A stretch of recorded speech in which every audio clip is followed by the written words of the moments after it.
Va. Mi presentación va a ser un poco teórico-práctico, porque según lo que me dijo Chejo, la mayoría de ustedes ahorita está llevando SOPES 1. No va a ser tan larga, mucha, porque yo sé que es sábado, han de estar bien clavados con el proyecto de SOPES 1.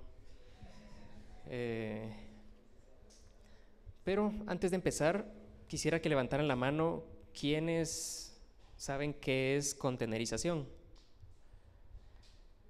Uno, dos, tres. Eh, ¿Han utilizado Docker en algún momento de lo que va de la carrera? Ahorita. Sí, entonces sí me imagino cómo está el proyecto, pero em, aún no está.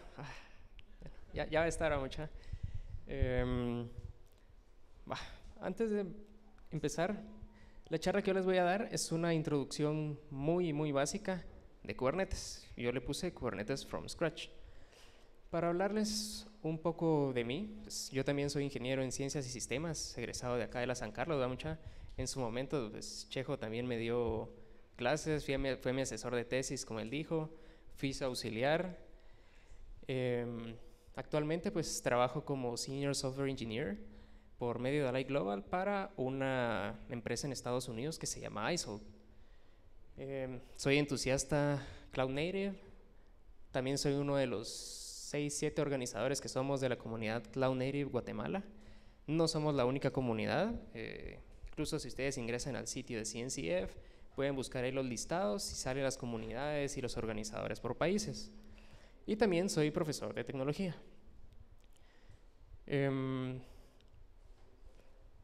Bueno, antes de continuar, como una pequeña anécdota, yo sé que Kubernetes de por sí tiene una curva de aprendizaje bien masacre, no es nada amigable para aprender, pero créanme que muchas de las otras herramientas del entorno CNCF sí son bastante amigables, pero sí, así como hay unas bastante amigables, hay otras más complicadas que Kubernetes.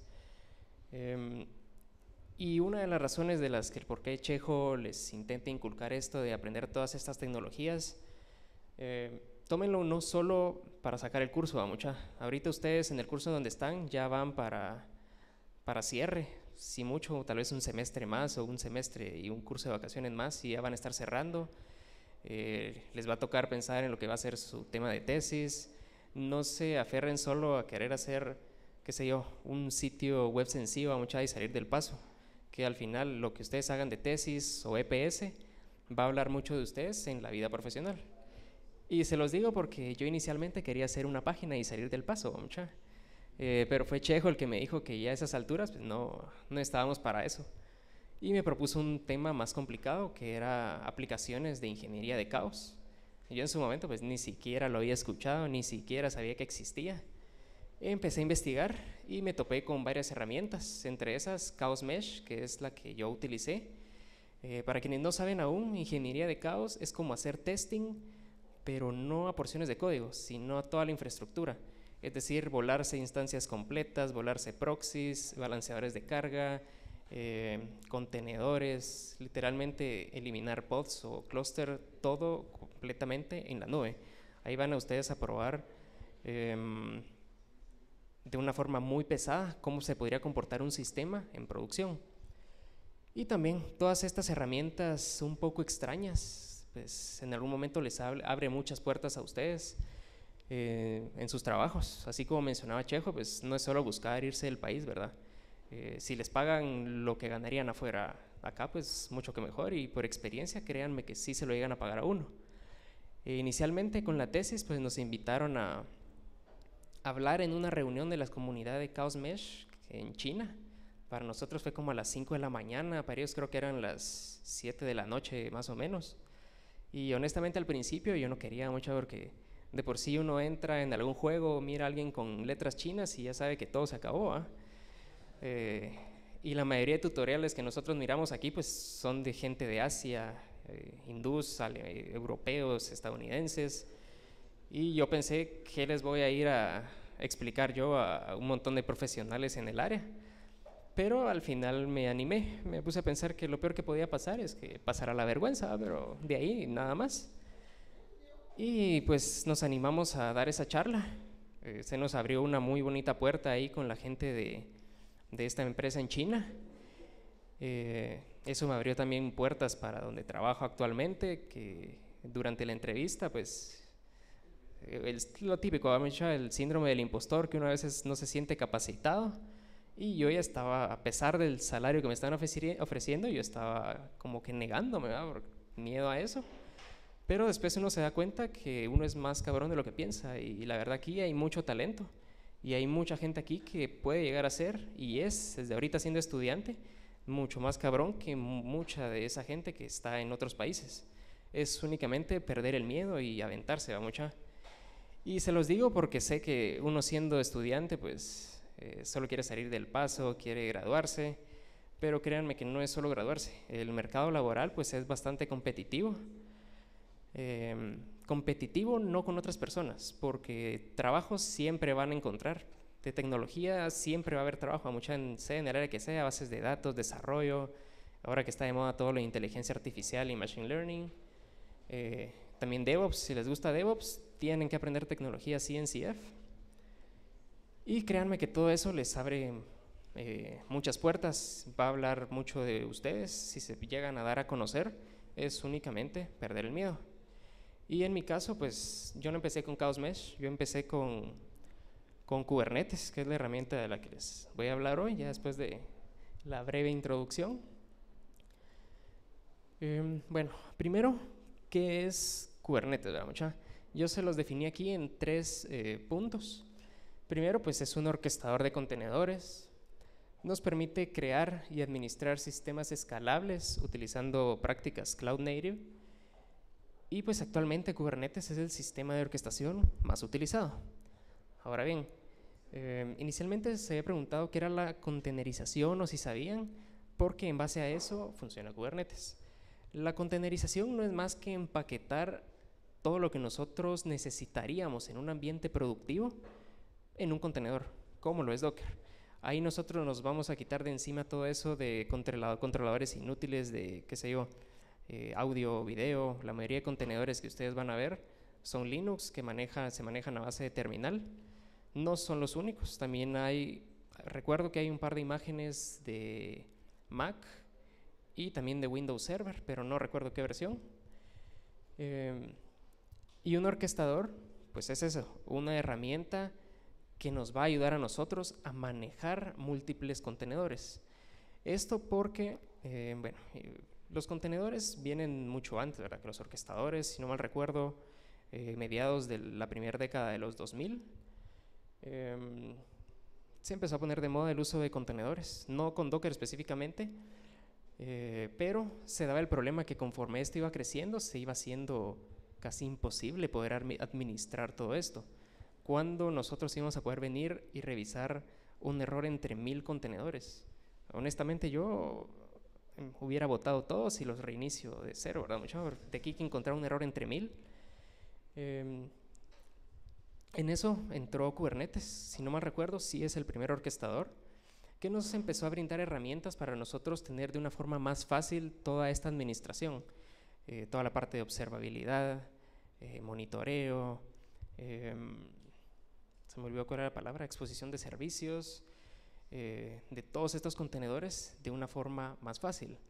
De igual forma, los contenedores, si ahorita a estas alturas ya lo han utilizado, sabrán que cada contenedor levanta su propia dirección IP. Imagínense si nosotros queremos levantar 5000 contenedores de una misma imagen, se nos van a acabar las IPs o se nos va a acabar los recursos de donde nosotros lo tengamos. Con Kubernetes pues lo hizo más sencillo, crea sus propias IPs internas y expone todo eso a través de una sola. Nos ahorra la parte de administración de red y todo el conocimiento previo que nosotros deberíamos de tener. Por eso no es que nos permite administrar y crear todos estos sistemas. Con Docker pues podemos ir creando contenedor por contenedor, pero ya cuando vayamos por el 20º tal vez ya nos empezamos a cansar, ya nos aburrimos. Alguien puede decir pues podemos utilizar Docker Files y crearlos en masa, pero sigue estando el problema de la administración, el monitoreo, cómo nosotros vamos a venir y manipular cada uno de estos. Imagínense exponer 1000 servidores a través de un solo endpoint. Hace 20 años tal vez era aceptable porque conectaban dos y eso nunca se iba a llenar. Pero ahora, si se han dado cuenta, incluso empresas como Microsoft, Facebook, WhatsApp han sufrido caídas, que tienen data centers inmensos. Y cuando digo inmensos es porque literalmente miden kilómetros de metros cuadrados. Y también con la parte de que es el sistema de orquestación más utilizado actualmente, es cierto.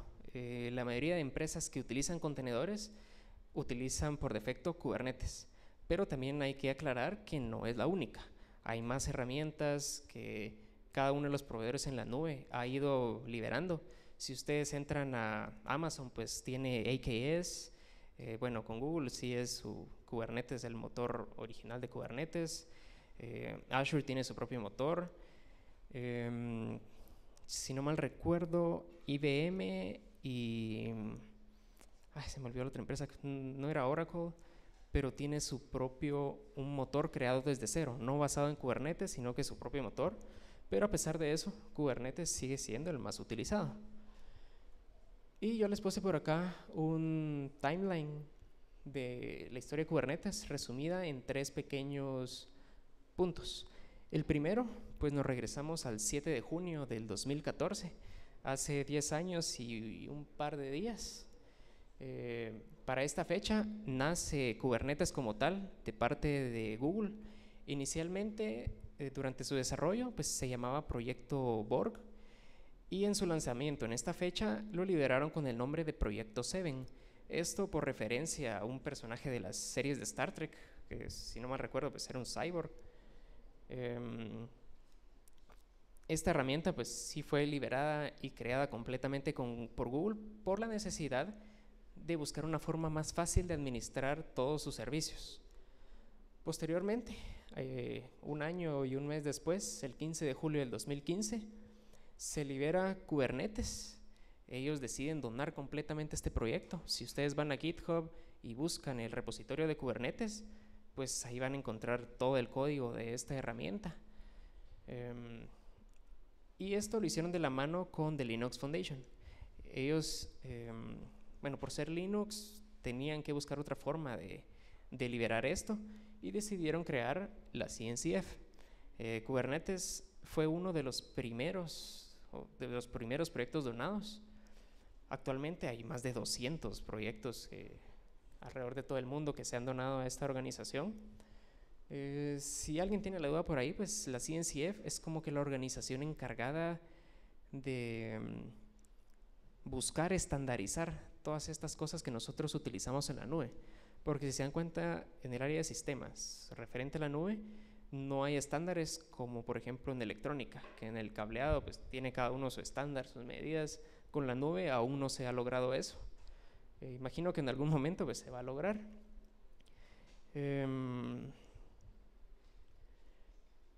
Y luego, ya una fecha más cercana, hace un mes cabal, porque es 15 creo yo, sí.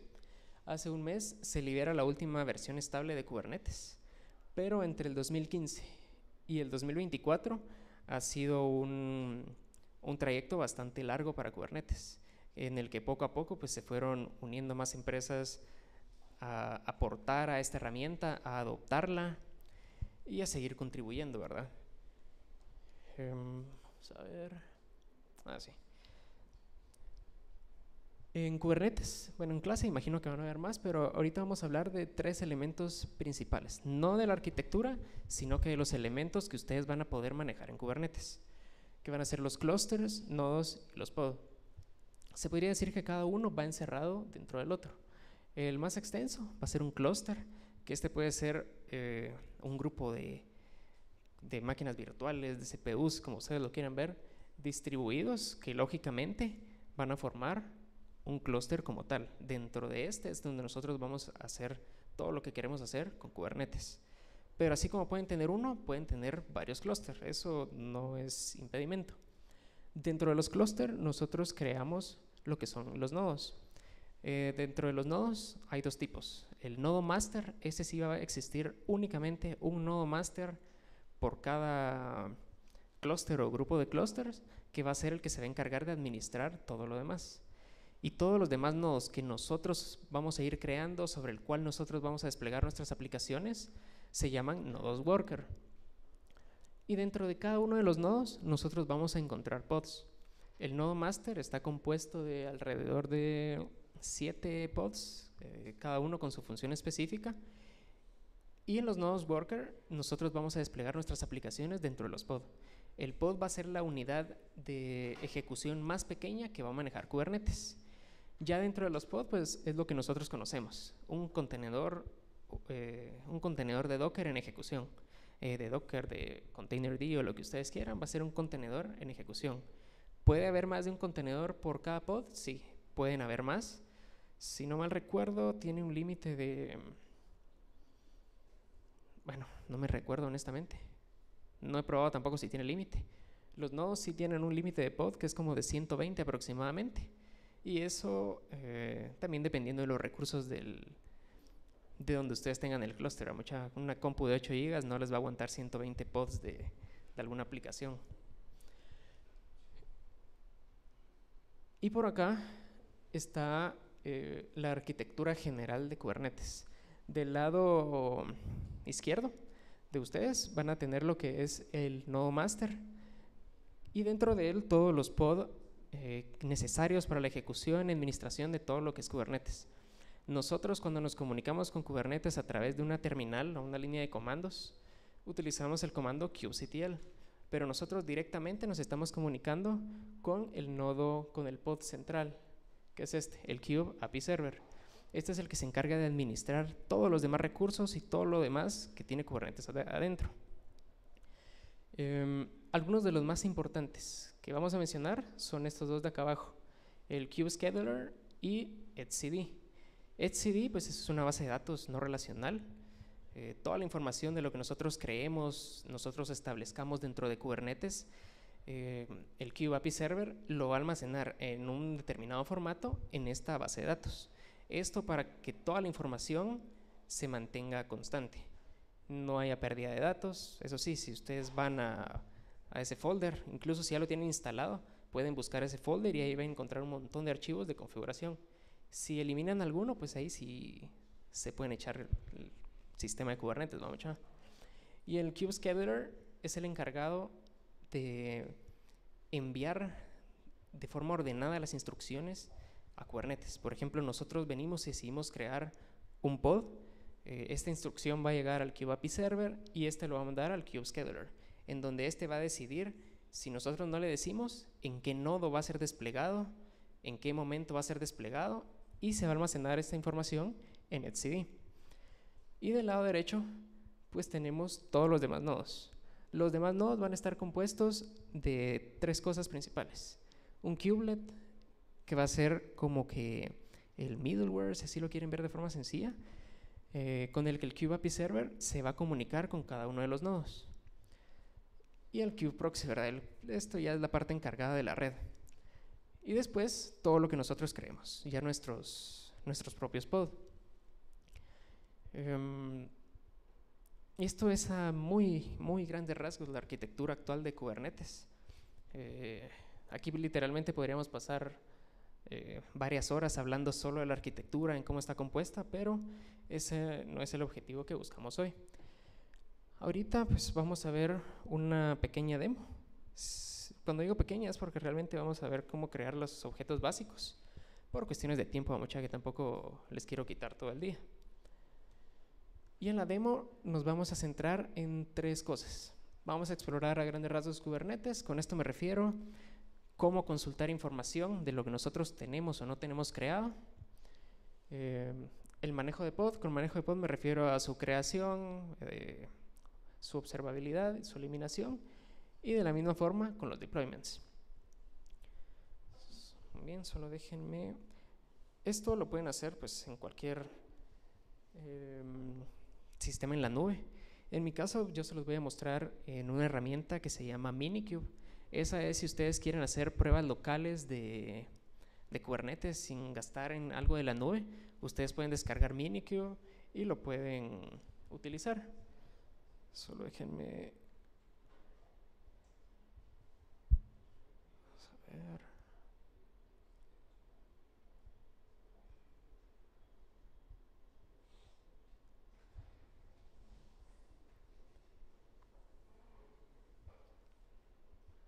No sé si se logra ver bien la terminal, porque tampoco estoy seguro de cómo hacerla más grande.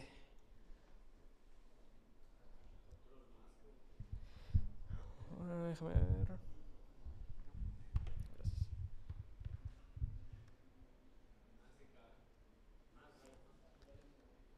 Gracias. No sé quién lo dijo, pero gracias.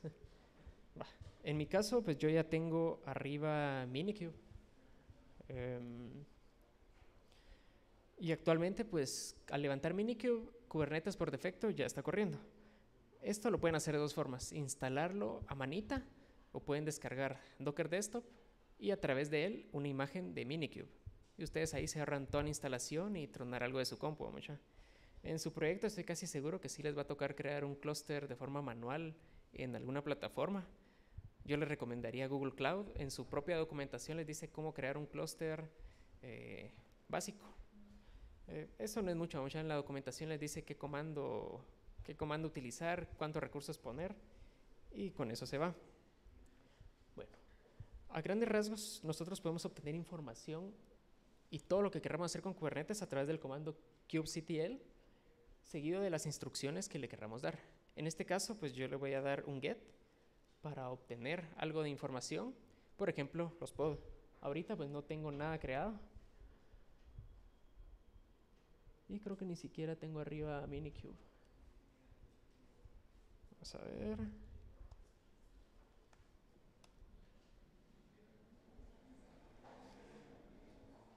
Sí, creo que no tenía arriba Minikube todavía. Vamos a ver por acá. Si no, lo reiniciamos. Y si se dan cuenta, con Minikube yo ni siquiera tuve que instalar más que el comando de kubectl en mi computadora. Descargué la imagen de Minikube en un Docker y ese Docker es el que estoy levantando ahorita. Y para que se les sea más fácil, ¿verdad? Porque yo sé que a veces no es muy amigable la línea de comandos, pueden hacerlo a través de esta herramienta que se llama Docker Desktop. Yo la verdad lo utilizo solo para ver el estado en el que están mis imágenes. Todo lo demás prefiero hacerlo a través de línea de comandos. Si se dan cuenta, por aquí Minikube muestra que está corriendo. Y eso es lo único que voy a hacer con Docker Desktop. Vamos a ver si ahorita sí. Listo. Con el comando kubectl get pods, que es uno de los que más les va a servir, ustedes pueden obtener la información de los pods que tienen desplegados. Si se dan cuenta, ahorita pues no tengo ninguno, ¿verdad? Por defecto me dice que en el namespace default no hay ninguno. Aquí ya vemos otro objeto interno. Ustedes pueden crear diferentes namespaces para hacer diferentes deployments, creación de nodes, de servicios, que esto lo único que va a hacer es una segmentación lógica de lo que ustedes estén utilizando. Podemos obtener información de los nodos.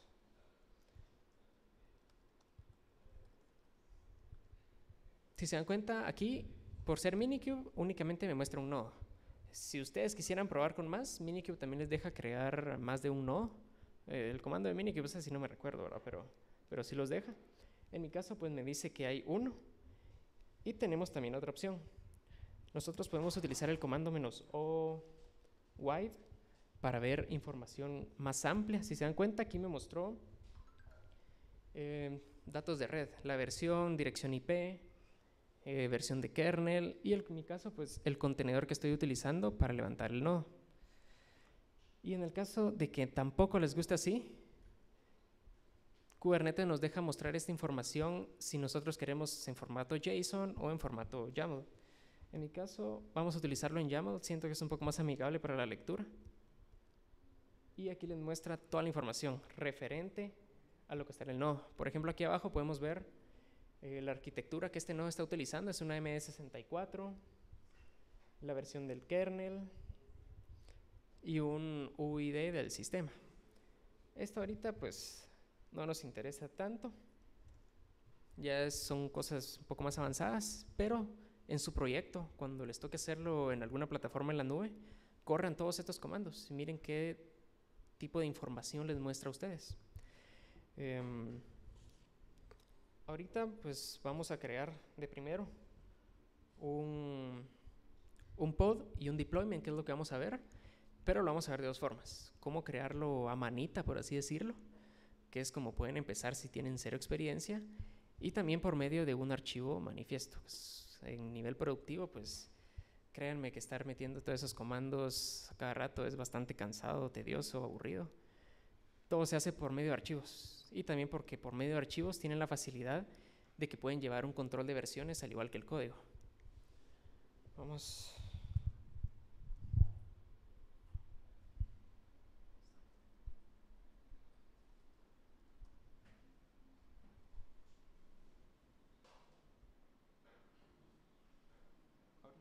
Ahorita solo escribo el comando y les voy a explicar qué es lo que significa cada una de las cosas que voy a poner acá.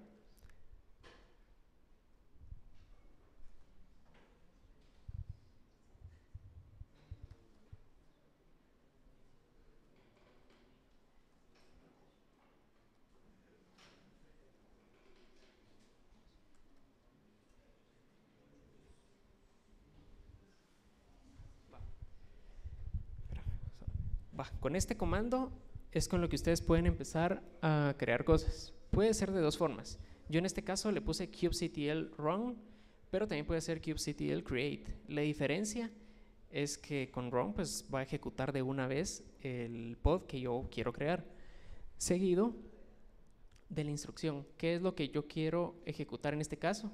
Pues yo quiero ejecutar un pod. Únicamente creo que aquí está además el pod. Es con los deployments. En este caso, el nombre de mi objeto, yo le voy a poner mi pod. Le tenemos que nosotros decir una imagen, esto por medio de --image y el nombre de la imagen. Estas imágenes, por defecto, Kubernetes las va a ir a traer a un registry público, que en este caso pues es el Docker Hub. Esta es una página web en la que ustedes pueden acceder desde cualquier navegador y pueden ver ahí el gran listado de imágenes que hay a su disposición, pero también pueden crear las suyas de forma pública dentro de un repositorio y de la misma forma definirlo acá. Si se dan cuenta, yo acá solo definí el nombre, no definí nombre de repositorio, no definí versión.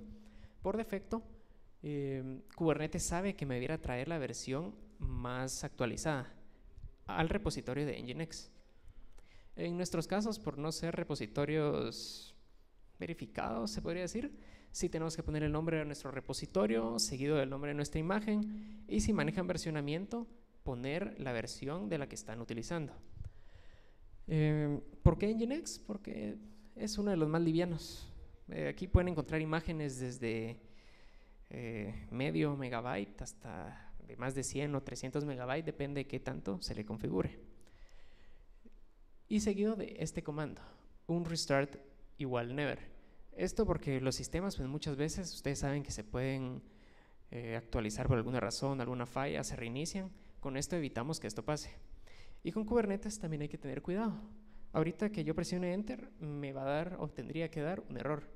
Si se dan cuenta acá me muestra que no encuentra este comando never. Esto porque Kubernetes sí es key sensitive. Ustedes acá sí tienen que respetar mayúsculas, minúsculas. De la misma forma con los nombres de imagen. Ahorita si se dan cuenta, sí lo reconoció. Y me dice que el pod fue creado. Para nosotros ver esta información, podemos aplicar nuevamente el comando del inicio, un kubectl get pods. Y efectivamente, nosotros vemos que acá ya hay un pod que dentro tiene uno de un contenedor ejecutándose. Si ustedes tuvieran más, aquí es donde les va a decir que ustedes tienen, qué sé yo, 5 de 7 contenedores en ejecución. Y el estatus. El estatus pues puede variar. Solo déjenme ver si puedo abrir alguna segunda terminal acá.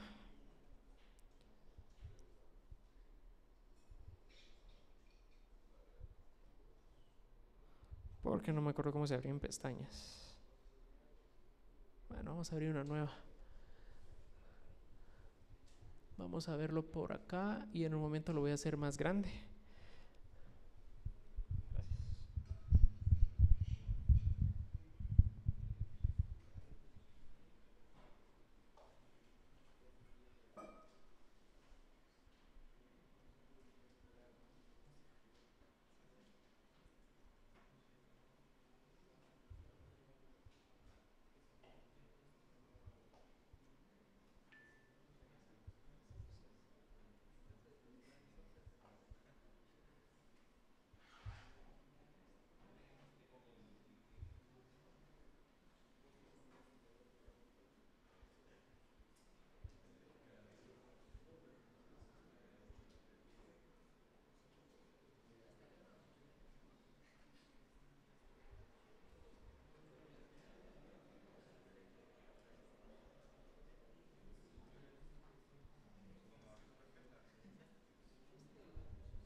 Muy bien, ahorita el comando que yo ingresé se llama kubectl getPod menos watch.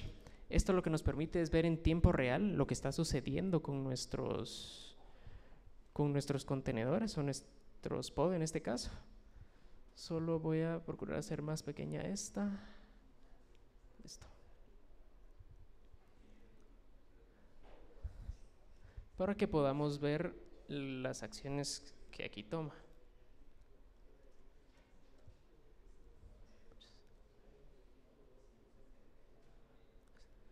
Nosotros acá vamos a poder ver todos los cambios que pasen en tiempo real. Por ejemplo, si ahorita decidiera crear un segundo pod, vamos a ponerle mi pod 2. Si se dan cuenta arriba, ya nos está mostrando los cambios. Este punto es donde el scheduler recibió la instrucción de que creara un nuevo pod y lo puso en estado pendiente hasta el momento en el que se decide en qué nodo y en qué momento va a ser desplegado. Acá no se vio uno de los pasos, pero otra de las etapas es el download image. En mi caso, tal vez porque ya tengo la imagen de Nginx descargada, únicamente la encontró y empezó la etapa de creating container. Posterior a eso, un running. Pero acá también pueden ustedes detectar estados de error, en qué momento se dio algún error, si la misma herramienta va a hacer un rollback. E incluso si yo decido venir y eliminar uno con kubectl delete pod y el nombre. En este caso voy a eliminar mi pod 2 y me dice que ya lo eliminó. Y de la misma forma, acá pues ya todas las etapas de terminación que le dio al pod. Esto nos sirve mucho porque a veces no es solo la creación y que ya está ejecutando, ¿verdad? Muchas pueden haber errores que nosotros tenemos que estar viendo en tiempo real. En la nube pues hay herramientas que nos pueden ayudar a detectar todo esto. Podemos nosotros configurar Prometheus, Grafana y estar monitoreando todo nuestro sistema. Vamos a ver, sí. Con los pods nosotros también podemos ver de la misma forma información más amplia. Con el mismo comando -o_wide. Aquí ya me muestra el tiempo de vida que tiene mi pod, que es de que ahorita pues llevan 4 minutos, la dirección IP. Esta dirección IP nosotros desde nuestra computadora no la podemos alcanzar. Esta dirección IP está dentro de una red interna de Kubernetes y ahí nosotros tendríamos que aplicar servicios, ya sea para exponer el pod como tal, el nodo o el clúster completamente. Esto lo van a ver más a profundidad a clase. Por tiempo no creo que logremos, no vamos a lograr ver servicios. Pero los servicios son la forma en Kubernetes con la que nosotros los exponemos entre ellos mismos o al exterior. Van a haber 4 principales, según me recuerdo, que es Nodeport, hay un Nginx, Cluster IP para exponer clusters, balanceadores de carga. Los balanceadores de carga tal vez son de los que yo prefiero, son bastante sencillos. Y cuando ustedes los crean en la nube, literalmente va a ir a crear un balanceador de carga sobre el sistema en la nube. Sea Azure, sea Google Cloud, en el que ustedes estén, va a crear un balanceador de carga.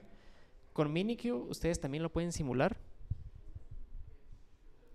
Se murió. Ahí está.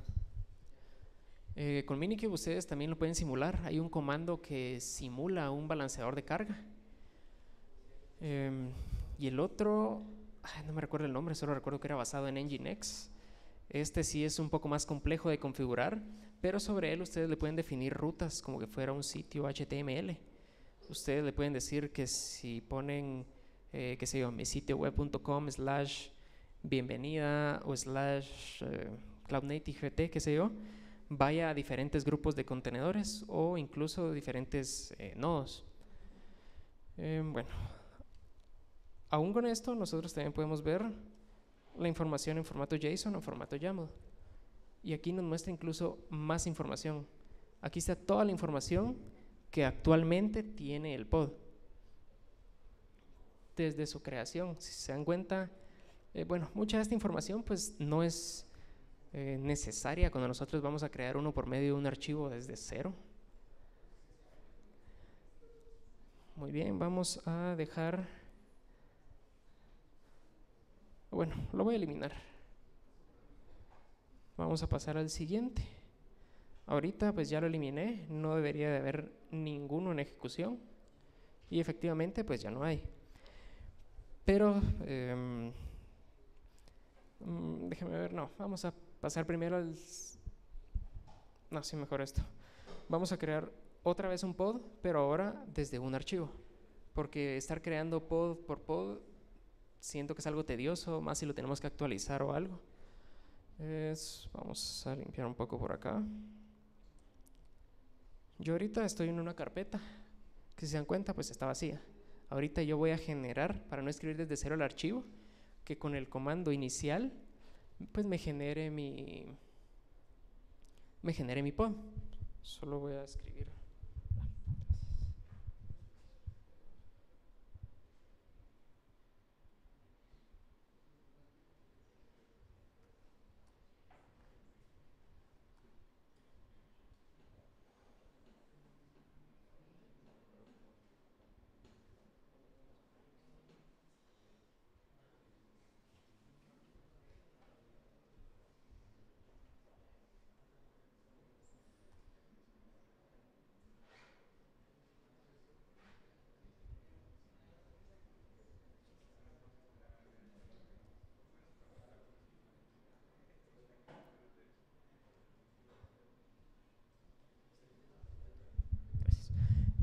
Si se dan cuenta, voy a utilizar el mismo comando, pero le agregué un par de parámetros adicionales.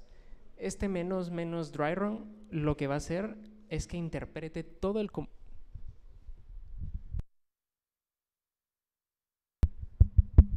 se murió.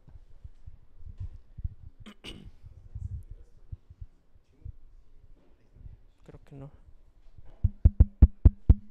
Ahí está. Perdón. Va a hacer que interprete todo el comando anteriormente descrito, pero que no lo cree. Es decir, va a reconocer todo lo que yo le estoy diciendo, pero no va a llegar a ejecutar nunca este pod. Y seguido acá le estoy agregando lo que ya vimos, la salida menos OYAML. Esto lo que va a hacer es generarme pues el archivo básico para crear un pod.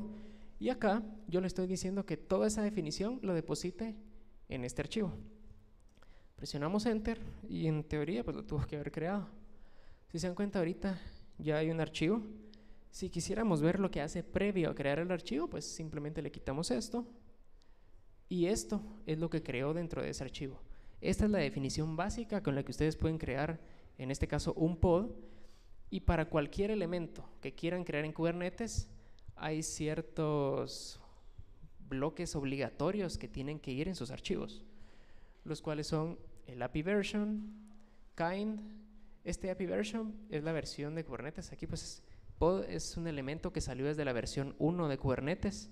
Si fuera algo como un servicio, que sea el de balanceador de carga, esto aquí ya va a variar. El kind pues puede ser un pod, puede ser un deployment, puede ser un service, un cron job, lo que ustedes quieran crear, seguido por un grupo de metadata. Aquí en el caso del timestamp, yo normalmente no acostumbro a ponerlo cuando es un archivo desde cero. Etiquetas, estas les van a ayudar a ustedes a identificar sus elementos dentro del grupo de muchos más elementos que van a tener, y también a cómo enlazarlos posteriormente en deployments, en el manejo de servicios. Y los specs. Los specs son todas aquellas configuraciones adicionales que nosotros le vamos a decir. En este caso, pues es un contenedor, y si se dan cuenta, acá le define. La imagen que va a utilizar es Nginx, yo la podría cambiar a la que yo quisiera utilizar, el nombre del pod, recursos, pues yo ahorita no le estoy definiendo recursos de forma estática. Políticas, como por ejemplo la política de que no se reinicie, y ya cuando entra en ejecución es que genera toda la demás metadata que nosotros vimos. Ahora bien, para nosotros crearlo desde este archivo, de la misma forma escribimos kubectl, y aquí vamos a tener dos opciones. Para la creación vamos a utilizar el comando create y el comando apply. El comando create lo que va a hacer es literalmente crear el objeto que ustedes le estén definiendo desde el archivo. En el caso del comando apply, aparte de que va a crearlo, ustedes lo pueden seguir utilizando si quieren actualizar algo. ¿A qué me refiero con eso? Si yo ya tengo un pod en ejecución o un deployment y digamos que yo ya no quiero utilizar la imagen Nginx, sino que ahora quiero utilizar una de Apache o una VCBox, únicamente lo cambio y si escribo create nuevamente me va a mostrar un error de que ese ya existe y que no se pueden hacer cambios. Pero si yo lo utilizo con apply, pues vamos a decir que es como que le va a caer encima, va a eliminar el anterior y lo va a sustituir por las configuraciones actuales. Yo personalmente prefiero utilizar apply desde el inicio. Se van a ahorrar un montón de confusiones ahí. Seguido de la bandera "-f". Este "-f" le va a indicar a Kubernetes que ustedes lo que van a hacer es crear un elemento desde un archivo. Y créanme que eso les va a servir mucho en el proyecto porque estoy casi seguro que van a tener que utilizar archivos. Con esta bandera es que ustedes le van a decir que va a ser a partir de un archivo. En este caso pues es este y le indican el nombre. Después únicamente presionan enter y bueno, se me había olvidado que había dejado esto aquí atrás, pero creo que sirvió porque aquí mostró ahorita los cambios y eso hasta el estado de que lo cree completamente. Ahorita en teoría ya habíamos visto que no había ningún pod creado y yo ahorita creé uno a partir del archivo. Vamos a ver nuevamente con kubectl y vamos a obtener el listado de pods. Si se dan cuenta, ahorita aún está en creating container y acá está. Si se dan cuenta, acá está uno de los posibles estados que yo les dije, que era, bueno, en este caso es un error image pool. Este sucede cuando Kubernetes intenta ir al registry, en este caso Docker Hub, a traer la imagen, pero por alguna razón no lo pudo obtener. Aquí lo más probable es por la señal, que ahorita no la logró ir a traer, pero Kubernetes tiene algo especial. Si falla, por ejemplo, en estas etapas, no es que se vaya a quedar ahí y ustedes tengan que hacer, qué sé yo, magia negra para ver cómo lo vuelven a levantar o volver a ejecutar eso, sino que esta es otra de las cosas en las que Kubernetes nos ayuda a nosotros. Si falló una vez, pues va a seguir intentando. Tiene un límite de intentos, eso sí, pero si se dan cuenta, acá intentó crearlo, dio el error image pool, hizo un image pool backoff, es decir, hizo como un rollback de lo que estaba haciendo y lo volvió a intentar. Cuando lo volvió a intentar, ahorita sí ya se ejecutó correctamente y pues el pod ahí está ejecutándose, ahí está corriendo. Pero ¿qué sucede cuando nosotros no queremos correr únicamente un pod? Necesitamos un grupo de pods, un grupo de aplicaciones ejecutándose. Sería muy cansado venir y hacer eso una por una. O incluso si queremos utilizar réplicas de este mismo pod, aquí tendríamos que venir y levantar, pues simplemente levantar otro pod. Pero acá Kubernetes nos brinda otra de sus herramientas, que creo que va a ser la que más van a utilizar, que son los deployments. Los deployments, pues es como lo dice la palabra, ¿verdad? Es un despliegue que nosotros le definimos ciertas características. Ustedes dentro de Kubernetes pueden tener 1 a n deployments si ustedes quieran hacer. Cada uno puede tener, qué sé yo, una aplicación. Si lo que manejan es microservicios, un deployment puede tener el login, otro consultas a base de datos, otro, qué sé yo, funciones misceláneas, ¿verdad? Vamos a limpiar por acá. Solo hasta ahorita no sé si tendrán alguna duda. ¿No? Va. Miren que aprovechen a preguntar porque ya les va a tocar. Solo voy a escribir por acá.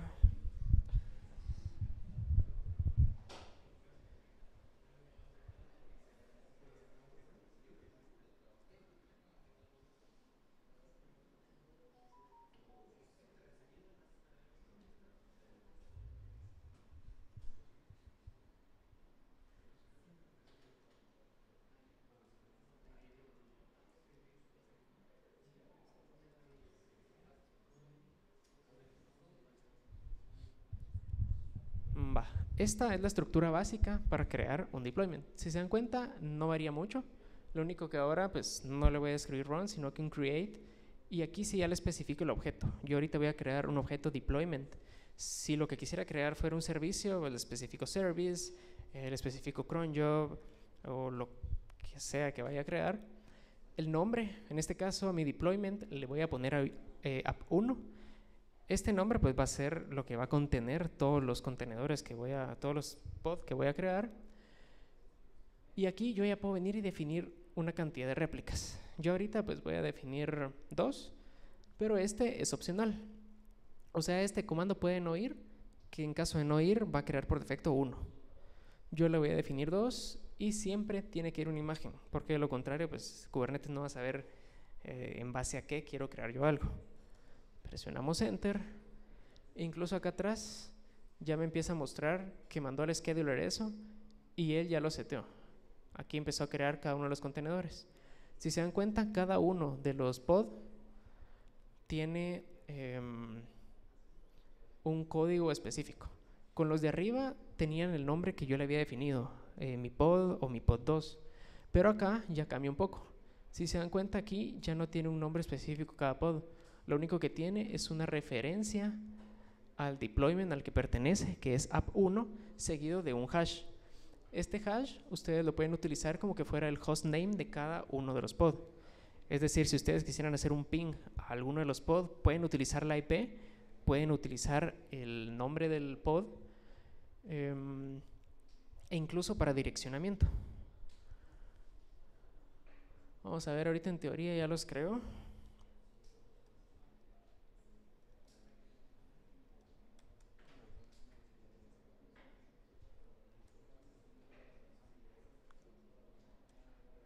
Ahí está. Si se dan cuenta, ahorita tengo 3 pods en ejecución. Mi pod 2, que todavía no lo había eliminado, y los 2 nuevos. Todos estos están dentro de un deployment. Que nosotros acá pues solo tenemos que escribir deployment. Vamos a ver.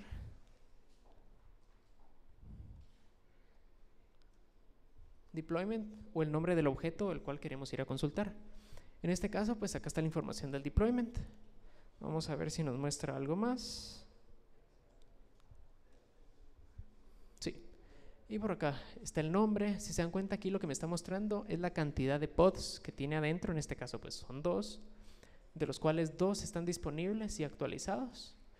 El tiempo de ejecución que tienen, la imagen, que en este caso es un Nginx, y aquí un selector. Ahorita pues no nos vamos a ir tan avanzado a ver qué son los selectores. Solo sepan que eso nos puede ayudar a identificar o a mapear esto dentro de otros servicios de Kubernetes. Muy bien.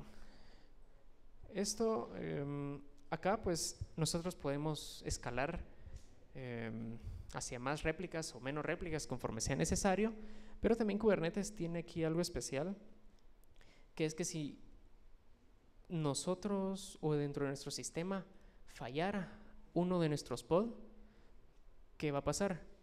Normalmente pues si tenemos una falla en un servidor nos toca ir a revisarlo, si no sabemos qué es pues lo desconectamos, reiniciamos, la vieja confiable, mucha, para ver que funcione.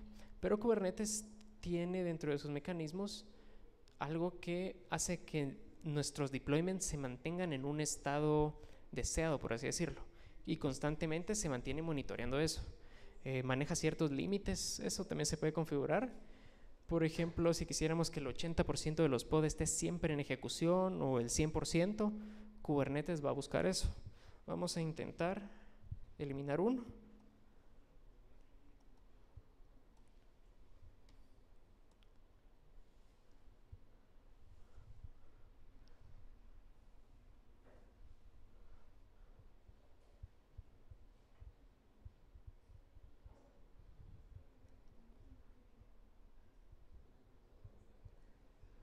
Y le voy a indicar qué pod es el que voy a eliminar. Y efectivamente atrás me dice que ya lo está eliminando. ¿Qué pasa ahora si yo vengo nuevamente a consultar mis pods? Si se dan cuenta, hay un nuevo pod que se está creando. Y si vemos el código, es diferente al que yo acabo de eliminar. Eso porque Kubernetes detectó que hubo alguna falla con alguno de los contenedores existentes, bueno, con los pod, pero yo le había definido que yo quería 2 réplicas en ejecución. Por lo tanto, Kubernetes, al estar verificando eso, encontró que una había fallado, se había eliminado, y simplemente vino y creó la otra para mantener ese estado que yo le estoy definiendo. Eso a nosotros en producción pues ya nos ayuda un montón. Se van a dar casos, ¿verdad? Si por ejemplo Kubernetes no pudiera realizar esta acción, ahí sí ya nos toca a nosotros entrar en acción y verificar qué está pasando. Ahora bien, voy a eliminar el deployment para crear uno nuevo.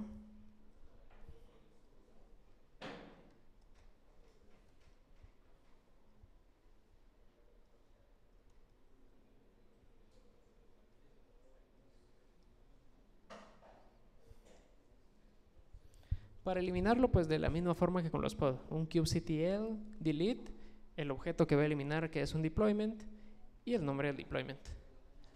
Aquí me dice que en teoría ya lo eliminó y efectivamente pues ya no existe.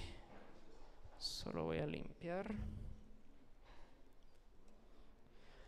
Pero de la misma forma, si yo quisiera llevar un control de todo esto, es decir, saber qué cambio se ha hecho, en qué momento, lo ideal pues sería tener esto en un control de versiones, en un archivo, no estar escribiendo el comando cada vez. De la misma forma que con los pod, pues yo le puedo definir que me cree un archivo. Vamos a ver, de la misma forma le agregamos el menos dry run.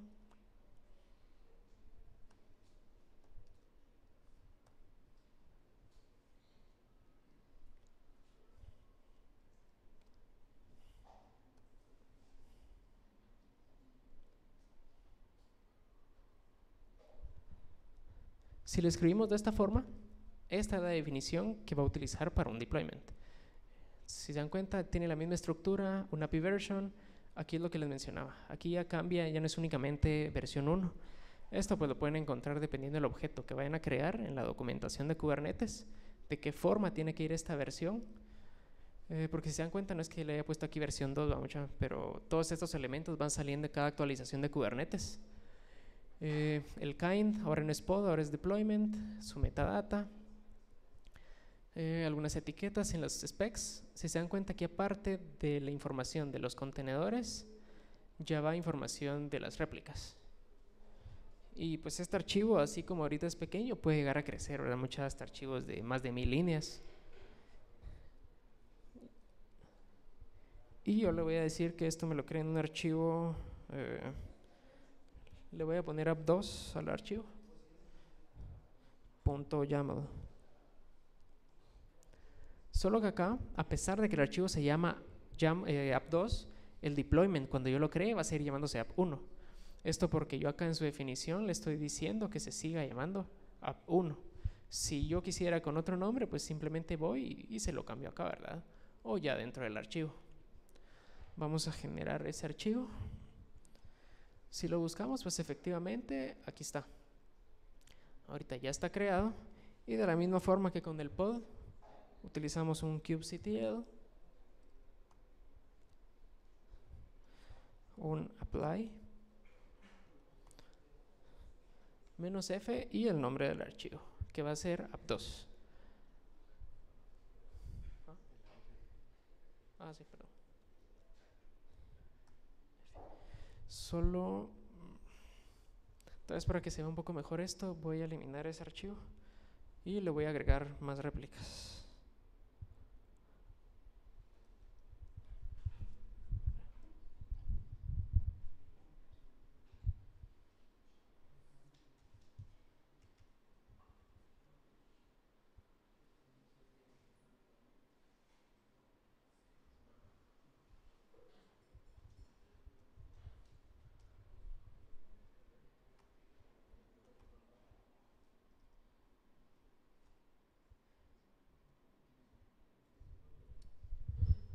Ahorita se lo cambié para que viéramos un poco de diferencia. Ya no va a crear 2 réplicas, sino que ahora va a crear 10. Esto pues puede variar. Si se dan cuenta, aquí empezó a definir cada una. Aquí al primero, aquí se dan cuenta, van en orden cambiando estado running. Y si vamos ahora a ver nuevamente nuestros pod, ahí están los 10. Esto puede escalar pues como nosotros querramos, así como son 10, pueden ser 100, pueden ser 1000 o pueden bajar hasta 1.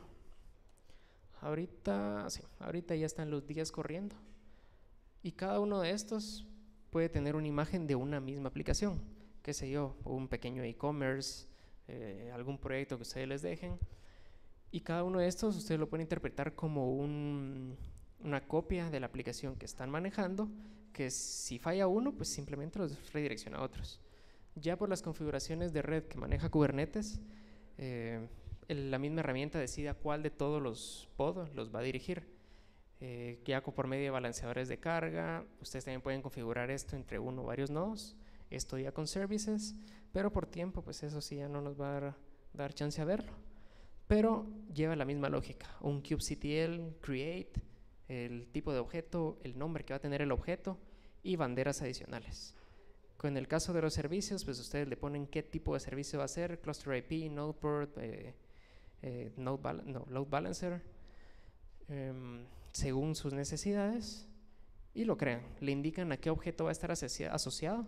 En este caso, pues se asociaría a un deployment, y ese deployment va a ser el que se va a encargar de enrutar esta información. Si se dan cuenta, a pesar de todo lo que han escuchado de Kubernetes, pues no es tan horrible a como nos hacen creer al principio, ¿verdad? Vamos a regresar aquí rapidito a la presentación. Y ahorita a este punto, pues yo sé que la primera vez que uno mira Kubernetes uno se queda con más preguntas que respuestas, ¿verdad, mucho? Pero no sé si alguien ahorita tendrá alguna pregunta de lo que vimos, ¿sí? Una consulta, esas réplicas es la escala horizontal que nos dicen. Sí, correcto, escala horizontal. ¿Y la escala vertical cuántos términos podría ser? ¿En general o aplicado a Kubernetes? En general. Ah, sí, entre la definición de Kubernetes, pues sí está los datos, vamos a ver. Me recuerdo que salía por acá, donde nosotros podemos ver los recursos que cada pod tiene asignado. Vamos a ver. Solo que entre tanta metadata no logro ver bien.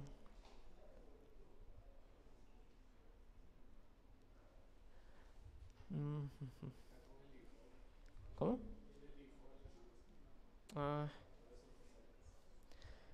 Bueno, sí hay una parte en el archivo donde se puede ver esta configuración, cuánto tiene, por ejemplo, de memoria, de disco, pero también si nosotros queremos el archivo desde cero, es en la parte del archivo donde estaban los specs, había unos brackets vacíos.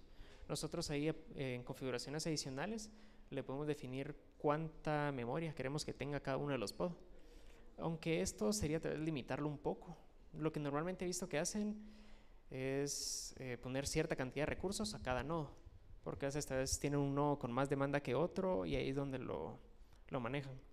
De ahí en cuestión de recursos, pues Kubernetes se encarga de asignar de forma equitativa, digámoslo así, una misma cantidad de recursos a cada uno de los elementos creados. ¿Alguien más? ¿Alguna otra duda? ¿Sí?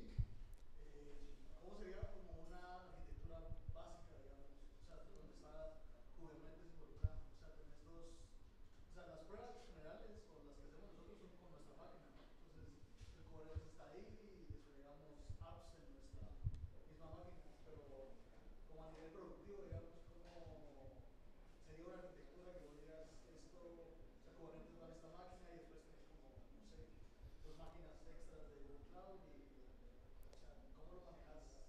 ¿Cómo es gráficamente?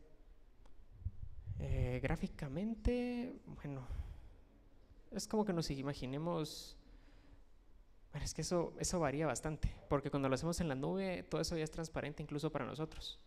Por ejemplo, en Google Cloud, si nosotros creamos un clúster de Kubernetes nuevo, le podemos definir sobre cuántas máquinas Por ejemplo, Google Cloud lo va a ir a levantar sobre máquinas virtuales y sobre eso va a configurar por medio de Kubernetes Engine el motor, nuestro clúster, para que nosotros lo manejemos a como lo vimos acá, haciendo toda la más parte de infraestructura transparente para nosotros, pero yendo a cada uno de los servicios nosotros podemos ver cuántas máquinas son las que están involucradas o cuántas máquinas creó para ese clúster que nosotros le indicamos. Y ya una aplicación más productiva viene siendo muy similar a esto. La creación de un deployment con n cantidad de pods. Lo único que cambia es que ahí ya se tendría que agregar un servicio para exponerlo al exterior. Que tengan por seguro que eso es lo que van a tener que hacer en su proyecto. Hacia muy grandes rasgos, crear algo en algún proveedor en la nube, un deployment o unos 2 deployments, no creo que vayan a ser algo tan exagerado. Configurar un service y a través de ese service ustedes van a poder acceder a lo que ustedes se han levantado. Pero es muy similar a eso. Aquí es una aplicación pequeña, ¿verdad? Pero así como pueden haber aplicaciones pequeñas, pueden haber aplicaciones muy grandes utilizando Kubernetes, son infraestructuras pero enormes. No sé si resolví tu duda. Sí. ¿Alguien más?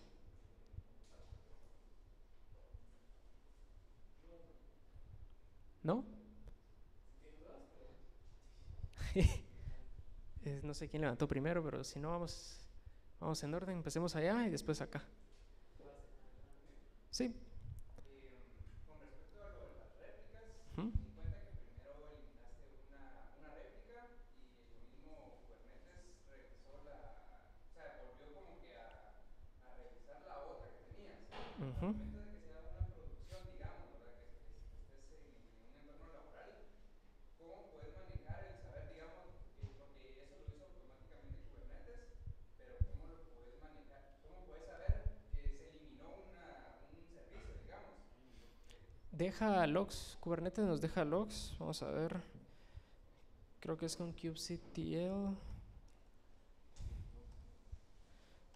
No me recuerdo si es get logs, pero hay otro donde nos muestra toda la configuración del... No.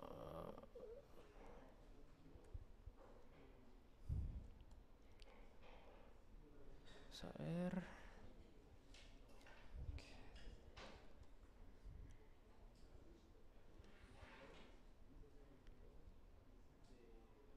Vamos a ver. No me recuerdo ahorita del comando. Pero digamos, sí hay una manera de Sí, saber Kubernetes nos almacena también un sistema de logs. Y hay un objeto que nosotros podemos ver. No me recuerdo la verdad cuál era ahorita. Donde nosotros podemos ver la configuración de todo lo que tenemos desplegado. Y hasta abajo nos muestra como que un historial de logs. Por ejemplo, aquí se empezaron a crear los contenedores, aquí pasó esto. Y si se eliminara alguno, también. Ahí vamos a ver en qué momento, con hora y todo, en qué momento se eliminó, en qué momento se creó. Ujú. Y también cada uno de los contenedores y los pods, nosotros nos podemos conectar a ellos como que fuera un SSH de una máquina virtual. Y cada uno de ellos va a guardar su propio log, por así decirlo, si quisiéramos ver eventos de la aplicación. Eso sí, cuando hice eso no es que haya levantado la misma imagen. Que es el logs y el elemento. Pero había otro, pero lo voy a buscar después, no me acuerdo. Pero sí, nosotros nos podemos conectar como que fuera también un servidor cualquiera y ver los propios logs de la aplicación. Pero eso sí, estos en Kubernetes, todos los objetos son efímeros. Si se elimina o eliminamos alguno, el que se levanta va a ser uno completamente nuevo. No, bueno, la probabilidad, imagino yo, que vuelva a ser el mismo hash, sí sería excesivamente baja. Pero sí, en teoría sí todos los objetos que se crean, por ejemplo los pod, van a ser nuevos. Ujú.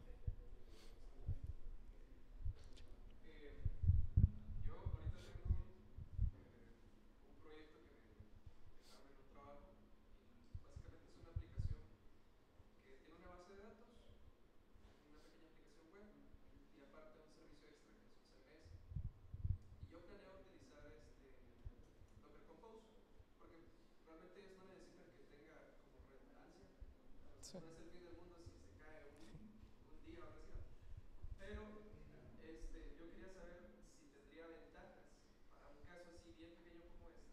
utilizar Kubernetes. O ciertos modos no sigo con Docker Compose. Igual me interesa saber de Kubernetes, pero quisiera saber, ¿habría ventajas de usar Kubernetes para un caso así, donde realmente lo único que me dan es una EC2? No tengo acceso como a toda una cuenta de AWS para poder hacer que balanceadores y cosas. Solo tengo una EC2. ¿Valdría igual la pena usar Kubernetes en este caso? Bueno, algunas de las cosas que consideraría yo que valdría la pena sería eso, la parte de recuperación. Si en algún momento fallara alguno, por así decirlo, no vamos a tener al cliente encima llamándonos, que se yo, a la mitad del almuerzo, mira, fulanito, la página se cayó y ahorita la quiere utilizar alguien. El mismo Kubernetes lo va a levantar. La parte de los logs, Docker, me recuerdo que también almacena su sistema de logs, ¿sí va? Sí, almacena su sistema de logs. Pero sí, muy buena pregunta. Kubernetes sí no es navaja suiza, mucha. No es así como que para todos los fines. Algo así como eso tal vez sí sería mejor lo más simple posible, sobre todo por la parte de los recursos. Porque aparte de lo que ejecutemos, siempre hay cierta cantidad de recursos que Kubernetes está ejecutando para su motor, para que el nodo master y sus componentes pues estén funcionando. Una de las ventajas sería eso, la parte de la recuperación, que podemos manejar réplicas de forma muy sencilla. Hay comandos específicos con el que nosotros le podemos decir, mira, ya no quiero que sean 10 réplicas, subirla a 11, subirla a 12, o dejarlo configurado que cierta cantidad de recursos, como cualquier proveedor en la nube, vaya escalando hasta cierto límite la cantidad de pods. Sería únicamente eso. También puedes investigar de Docker Swarm. Docker Swarm es un orquestador también de contenedores de Docker. Pues no es tan poderoso como Kubernetes, pero puedes checarlo para ver si te sirve. Sí, porque digamos la EC2 que me van a dar son 2 gigas de RAM. Ah. Sí, No, sí, no. ¿El Docker Compose o el Docker Swarm? Uno de esos dos puede ser. Si no sabes qué hacer, no uses eso. Usa Fargate, que es el servicio de Amazon que maneja un container y con EC2, ¿verdad? Fargate con EC2, le meten un container en una EC2 y ya el solito lo descarga como fuera Docker automatizado. No, porque está limitado solo a la EC2, le van a dar. Ajá. Sí. Sí, Compose, tienes que seguir igual. O sea, no. Le queda muy grande Kubernetes a lo que quieres hacer. Sí. La verdad, o sea, no. Sí, también que Kubernetes no puedes utilizarlo en cualquier situación, ¿no? Porque te sube los costos porque si es algo caro cuando lo utilizas en una nube. Si quieres así como meterlo por meterlo, métele KPS a la EC2, que es un Kubernetes ligero que corre en la instancia. Y ahí lo sacas con K3S. Que es un Kubernetes chiquitito y se lo metes a la EC2. Es algo pesado, 2 gigas. Pero la cosa es que si tuviera ventaja, si la ventaja no es lo suficientemente grande, pues no. Si mucho ganas solo la portabilidad de hacerlo container, ¿no? Compose está re bien. O sea, es la realidad. Sí, eso también es muy importante. Si ustedes les preguntan en algún momento, tampoco es que Kubernetes vaya a ser la solución para todo lo que nosotros hacemos. Ahí sí ya se tienen que ver muchas cosas con la parte de negocio, qué es lo que realmente conviene. Si es algo con muchos microservicios, Kubernetes queda ideal, pero si es, por ejemplo, he tenido casos de que un sitio simple e informativo en WordPress quieren desplegarlo en Kubernetes y no, ahí sí hay que ser sinceros y decirles, miren, es solo una página, mejor se hace esto, se hace aquello. No sé si alguien tendrá alguna otra duda o se quedaron como la imagen de atrás. Si no, pues igual pueden contactarnos a través de la comunidad, alguno de nosotros, si llegan a tener alguna duda. La documentación de Kubernetes en su sitio oficial es bastante completa y ustedes pueden encontrar ejemplos de comandos, de archivos, cómo ejecutar todo eso. La verdad creo que es de las documentaciones más completas y fáciles de revisar que he visto. Y si no hay más dudas, pues gracias. Eso sería todo de mi parte. Vamos a...